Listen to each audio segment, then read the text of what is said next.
We are a 12-month, 365 nights, holidays, you name it. We're putting on events. So is there anything on that calendar that jumps out at you that you're excited about coming here? Offspring. Offspring, okay. Yeah. Are you an Offspring guy? Back in my high school days, I think everybody was around that era. And welcome to the Something Better podcast. I'm Joe Conroy. Thanks for everybody for joining us. This time we've actually got a special guest, Adam Miller, the general manager for the Dignity Health Arena, Theater, and Convention Center, correct? Yes, and the Valley Children's Ice Center and the Dignity Health Amphitheater. Well, so many things going on over there, right? Lots of stuff going on. They keep you busy, I'm sure. Oh, more than busy. So, Adam, tell me a little bit. What is your role there? I mean, you mentioned all these different venues and things. What kind of is it that you do for them? As the general manager, I'm in charge of the whole operation, working with our partners, the Condors, Aramark, City of Bakersfield. We're all one big team that basically puts all the events on. Okay. So tell me a little bit about some of those events, or I guess what should people know about, like maybe the arena and the theater and the convention center and all these places? Right. We are, a 10,000 seat arena, a 3,000 seat theater. With a convention center attached. We do a lot of trade shows and community events in there. Obviously, everybody knows we do the Bakersfield Condors American Hockey League team. Right. We do all kinds of concerts of all different genres throughout both buildings, and all buildings, reality. We try and use them in various different ways to basically maximize the usage of each venue. These are big entertainment venues and bring in a lot of entertainment money and yes, great acts and stuff. Yes, that's the whole idea. It was, the City of Bakersfield investing in these facilities, in the 60s for the Theater and Convention Center. Back at that time, it was a civic auditorium. And then in the 90s with the arena. And then in the 2000s, the Ice Center, really, really, really big economic drivers of business downtown, getting people to Bakersfield and driving economic activity in the downtown of Bakersfield. Yeah, I was going to ask you about how long these had been here. So you said the 60s for the convention center and theater, and they had seen some big acts back in the day, right? Oh, yeah. Basically, the Civic Auditorium was the arena of the day. Big arenas weren't necessarily the popular thing back then. It was the theaters were the thing. So if you can probably think of it, they played here. Jimi Hendrix has some unique photos on Google if you have the time to look it up. But he played at the theater back in the day. Fleetwood Mac, Kiss, Ozzy Osbourne. Kind of you imagine who might have played here, and they probably did. Yeah. And then in the 90s, the arena came about, and kind of what was the thought behind the arena coming here? I know you probably weren't here doing that, but... I was in Bakersfield. I am a native. But at the time, Alan Tandy, I think, with his team, developed the idea to create a new venue, larger venue, both for the expansion of the hockey team and also create a bigger venue for the bigger acts that were touring the country at that time. Yeah, needed more seats, right? Yeah, I mean, that's the idea. The more seats you have, the bigger potential act you're going to get. Yeah. Obviously there's certain acts that tour stadiums like Taylor Swift. There's certain acts that tour large arenas, at about the 20,000 seat capacity. And then there's a lot of artists and even the bigger artists that like performing in the arenas like us, which are about 10,000 seats. Okay.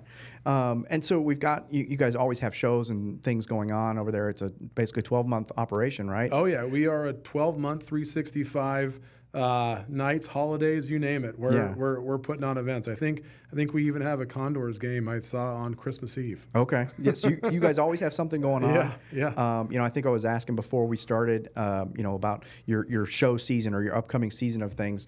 And there really isn't one. It's all the time, right? Right. Go back about a decade, and we were traditionally kind of like a school year type of event schedule. That's somewhat changed. During the summertime, we're now booking a lot of concerts, and that's the way we want to go. Obviously, being dark is not a good thing for us, so we want to have as much content as possible. that the residents can enjoy. So is there anything on that calendar that jumps out at you that you're excited about coming here? Offspring. Offspring, okay. Yeah. Are you an Offspring guy? Back in my high school days, I think everybody was around that era. But they're coming with Bad Religion on January 16th. So Cool. it's going to be a fantastic show, and needless to say, the building's going to be rocking. Yeah, and I looked on the calendar and I think I saw the Harlem Globetrotters are coming. Yeah. And for those that don't know, or maybe you're too young, these are like the Savannah Bananas of basketball. So if that helps you understand who this is, the Harlem Globetrotters are a fantastic show. They're the original Savannah Bananas of basketball. With that being said, we've always had, going back, probably on nearly 20 years, we've had the Harlem Globetrotters on like a Monday, and a lot of times it was on a holiday. So it wasn't necessarily the best day for us, but it was what they had available for us as they were traveling through. With that being said, it's their 100th year anniversary tour. And with that being said, it's on a Saturday night. So we're really excited to have a Saturday. It's kind of the marquee day in the event business. So we're really hoping that a lot of the local residents can come out and enjoy that show with their families. That's awesome. 100 years of Globetrotters. Who knew? I would never have guessed that. Right. That's awesome. And one of the other things that I saw on the calendar is the Trans-Siberian Orchestra is coming here. Yep. And I believe that's the first time they've been here. Is that right? Yes, very excited. It's their first time to Bakersfield. For the last, I believe it's been 20 years, they've been performing in Fresno. Okay. And this year, they made a decision to give Bakersfield a try. So with that being said, we're really hoping the population in Bakersfield, Kern County, and surrounding communities really enjoy this show and come out and come to it, because it's a fantastic show. It's basically a rock/Christmas show that has sound, lights, and all the bells and whistles. Yeah, I was going to ask, kind of what does somebody expect if they're going to come to this? Because this is kind of a big get for Bakersfield. Right. It's basically a Christmas-themed rock show with all the bells and whistles. Smoke, lights, sound. Awesome. Yeah. So, we've been talking about these shows and kind of, if you're interested in finding out, maybe what's coming up next, how does somebody find that out? Is there I take it there's a website. I know there's a website, but the best place to go to look at our event calendar is dignityhealtharena.com. And then the other option to buy tickets, and there's links on the website too, but our ticketing website is axs.com, axs.com. axs.com. Yeah. And you can buy tickets, you can see the shows that are coming up and that sort of thing. Yep. And the other important part of that is making sure that you're getting the right tickets and at the right value and everything, correct? Right. Yeah. One of the things we're seeing when people Google, let's just say, Trans-Siberian Orchestra Bakersfield, there will be 5 different options that pop up before any relevant website, and a lot of times that directs them to a secondary ticketing operation. So basically, people that are scalping tickets to resell on a secondary market, and a lot of times the people are paying more money than they would have. Basically, all the time they're going to be paying more money than they would have paid at the box office or on access.com. And then also we see a lot of fraud with that as well. If they buy a ticket through our website, access.com, or at the box office, there is no chance of fraud.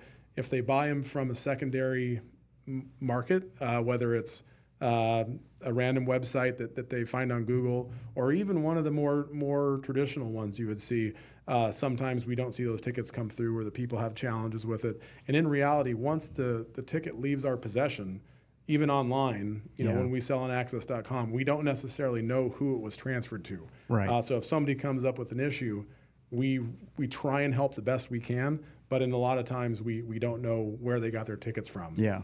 And you don't want to pay more for one, and then you also don't want to show up the night of your event and find out you have a fake ticket, or you didn't get your ticket. Right. We put the tickets for sale basically with the MSRP. If you're buying it on the secondary market, chances are you're going to be paying a premium on that ticket. Yeah. Just because it's on the secondary market. It's basically a ticket scalper. And when you go and buy that, we want you to enjoy your event. So we want you to be able to show up and come in and have no problems. Not have any issues and come right in the door. So is there a phone number if somebody had questions about stuff, or is it best just do it online? The best information is available online, and then the tickets at access.com. With that being said, we do have a phone number at 661-852 7314. And with that number, you basically can ask questions, and we give you the best information that we have. Awesome. That's great. And so again, for everybody, if you're listening and you're interested in coming to a show at one of these venues, axs.com or the box office, those are your best options, and your I'll say I won't say the cheapest, but the correct price for what you're purchasing. So remember that website if you're looking. You can go on and look up the upcoming calendar of events and buy your tickets right there. So with that, I want to thank you, Adam, for coming on today. Again, Adam Miller, the general manager at the Dignity Health Arena, Theater, Convention Center, the ICE Center, and the Dignity Health Amphitheater. Yes. So pleasure to be here. We're keeping you busy. Thanks for coming on. Again, my name is Joe Conroy, and this is the Something Better podcast. Like and subscribe so you don't ever miss an episode, and we hope you'll listen again soon.